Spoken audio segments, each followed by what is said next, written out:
So let's go through it and read the tea leaves here a little bit. Certainly, it's possible that we're not guilty or guilty on all of those counts.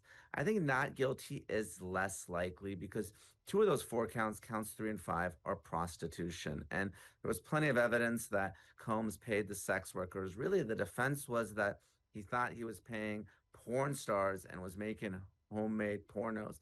Not a particularly good defense, in my opinion. I would be very surprised if the jurors were not guilty on prostitution. And frankly, if they're not guilty on prostitution, the least serious charge, they're probably not guilty across the board. So then there's the possibility that they're guilty on prostitution, as well as counts 2, sex trafficking of Cassie Ventura, and count 4, sex trafficking of Jane. That's possible, but if they're already guilty of sex trafficking, they're well on their way to racketeering. And this is why. Racketeering has 3 primary elements. The first is the criminal enterprise.